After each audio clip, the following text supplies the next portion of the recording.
वज़ीर ख़ारिजा बिलावल भुट्टो ज़रदारी की भी आलमी रहनुमाओं से मुलाकातें हो रही हैं, क्योंकि एक तरफ पाकिस्तान सैलाब के अंदर डूबा हुआ है। भारत हमेशा अक़वाम मुत्तहिदा सलामती काउंसिल करारदादों पर अमल दरामद की राह में हायल रहा है। वज़ीर ख़ारिजा बिलावल भुट्टो ज़रदारी ने मसला कश्मीर के हल का मामला उठा दिया। भारत ने मसला कश्मीर के हल में रुकावटें डाली। हिंदुस्तान पर मकबूजा जम्मू कश्मीर के बारे में यकतरफा गाज़िबाना इक़दामात वापस लेने के लिए दबाव बढ़ाया जाए। नमस्कार दोस्तों, हिंदुस्तान की बात में आपका स्वागत है। यहाँ हिंदुस्तान की हर खबर आपको देखने और सुनने मिलेगी, साथ ही पाकिस्तानी समाचार भी देखने को मिलेगी, इसलिए चैनल को सब्सक्राइब करना और बेल आइकॉन दबाना ना भूलें। धन्यवाद। इकोनॉमिक लॉस ऑलरेडी पाकिस्तान का बेशुमार हो चुका है और डॉलर 240 से तजावुज कर जाना ये एक अजीबो गरीब सी सूरत हाल है पाकिस्तान के लिए।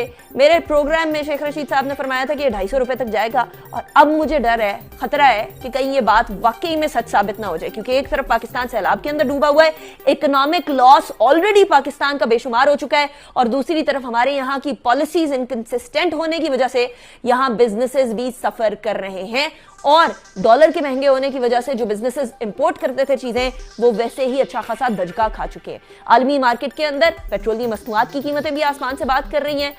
बहुत सारे ममालिक रशिया की तरफ जा रहे हैं, जिसके अंदर अब इंडोनेशिया भी शामिल हो गया है, लेकिन पाकिस्तान में अभी भी जो पेट्रोलियम मसनूआत आ रहे हैं वो महंगे मसनूआत आ रहे हैं और उसकी वजह से एक आम सारिफ, चाहे वो बिजली का सारिफ हो, चाहे वो गाड़ी के अंदर फ्यूल डलवाना हो, वो बड़े बुरे तरीके से मुतासर हो रहा है। एक शख्स जिसका खर्चा शायद अपनी गाड़ी के फ्यूल का 15,000 रुपए हुआ करता था, अब वो 40,000 तक पहुंच गया है और मामलात यहाँ थमते हुए नजर नहीं आ रहे हैं। अनफॉर्चुनेटली 16 अगस्त को डॉलर की जो कदर थी 213 रुपए थी।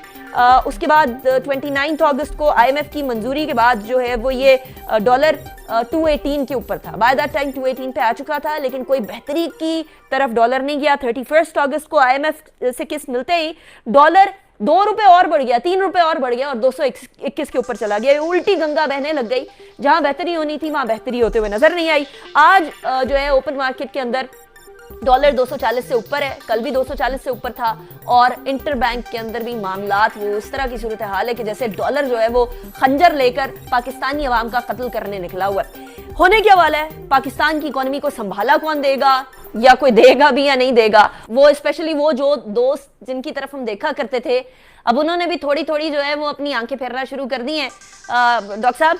लेकिन जिन दोस्तों ने वो जो अभी 1 साल की मुद्दत बढ़ाई भी है 3 अरब डॉलर वाली सऊदी अरब ने, उसके बावजूद भी कोई फर्क नहीं पड़ा पाकिस्तान की इकोनॉमी को। कोई पॉजिटिव ट्रेंड देखने में आते हैं, एटलीस्ट डॉलर की कदर के अंदर कुछ कमी होती है, कुछ महंगाई के अंदर कमी नजर आती है, कुछ सर्टेनिटी नजर आना स्टार्ट होती है। मिफ्ता इस्माइल साहब ने बोला कि जी IMF ने अब हम लोगों को लोन अप्रूव कर दिया, ये वाला लोन का ये वाली पार्ट भी आ जाएगा, कोई मसला ही नहीं होगा, अब चीजें स्मूथ हो जाएंगी। मार्केट ने उस बात को रिजेक्ट ही कर दिया कंप्लीटली। डॉक्टर साहब, आप तो पॉलिटिकल इकोनॉमी बड़ी गहरी नजर रखते हैं, ये क्यों ऐसे हो रहा है? अच्छा देखिए अनिका, इस वक्त जो संगीन और खतरनाक किस्म का क्राइसिस है वो डॉलर नुकसान है। इसको हम लिक्विडिटी क्रंच कहते हैं, चाहे वो इंटर बैंक हो चाहे वो ओपन मार्केट हो। पाकिस्तान में डॉलर्स हो गए हैं खत्म। सही। और आप सोचिए कि हमने 20-25 बिलियन डॉलर का पेट्रोल खरीदना है, 3 बिलियन डॉलर का तो हमने खाने बनाने का तेल खरीदना है, कोई 2 बिलियन का कोयला खरीदना है, 3 बिलियन की LNG खरीदनी है, फिर सैलाब है तो 2-3 बिलियन डॉलर की गंदम भी खरीदनी होगी, कोई 70 अरब डॉलर का करंट अकाउंट डेफिसिट है उसका सारा पूरा करना है, कोई 17 अरब के कर्जे वापस करने हैं और डॉलर हो गया खत्म। और फोकस हमारा सारा इस पे है कि chief of the army staff कौन बनेगा।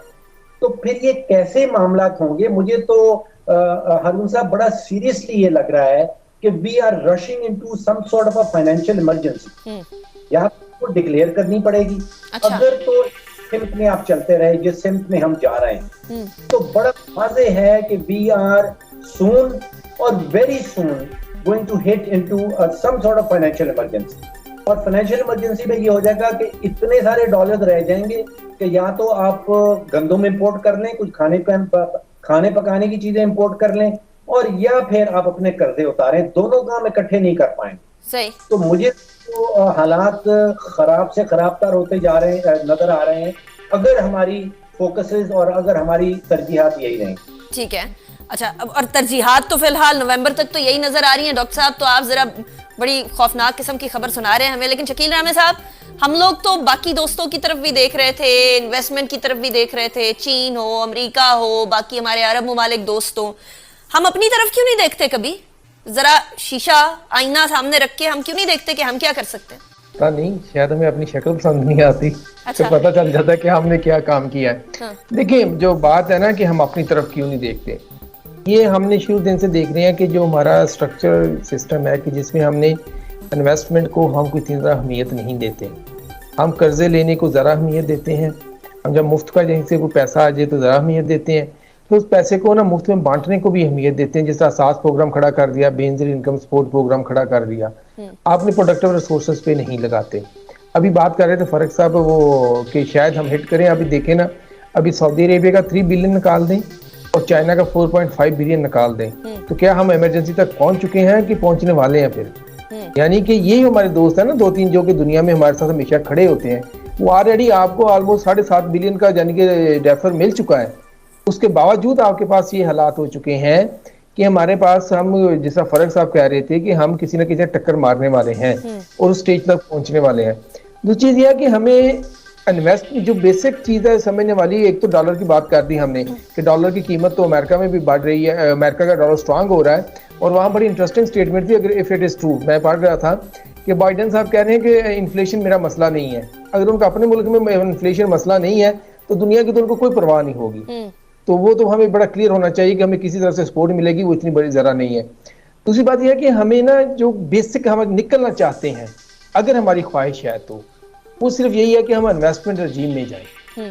अब देख रहे हैं फ्लड आया, हम क्या कर रहे हैं? हम विक्टिम हुड का कार्ड खेल रहे हैं। भाई विक्टिम हुड से आपको कुछ नहीं मिलना, आपने किसी ने आपको पीनट्स देने, लोगों ने आपको देखे पूरी दुनिया में हर मुल्क, दूसरा मुल्क जो क्लाइमेट चेंज से वल्नरेबल है, फिर फाइनेंशियल क्राइसिस आया हुआ पूरी दुनिया में।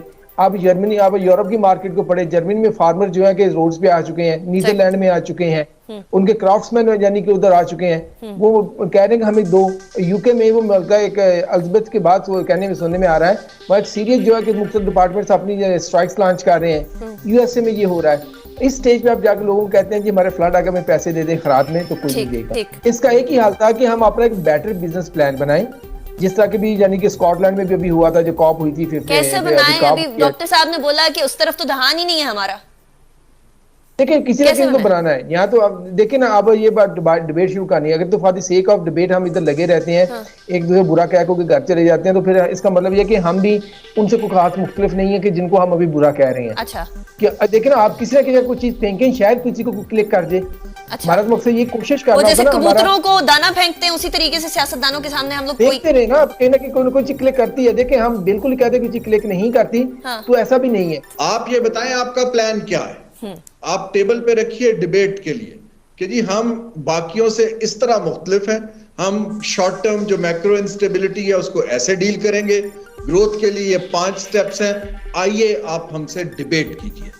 ये इस वक्त डिबेट टीवी के ऊपर और चीजों पर यहां जानी चाहिए। जो रूलिंग कोलिशन है उनका तो टारगेट बड़ा क्लियर था कि वो सिर्फ IMF प्रोग्राम रिवाइव करना चाह रहे थे। उनके पास कोई मुझे इसके अलावा गेम प्लान नहीं नजर आ रहा, और वो वरीड भी हैं इनफॉर्मल बातों में मेरे साथ कि जनाब आया हमें इस बात पे वोट मिलेंगे कि हमने फंड प्रोग्राम रिवाइव कर लिया। आंसर बड़ा क्लियर है कि आई डोंट थिंक कि दुनिया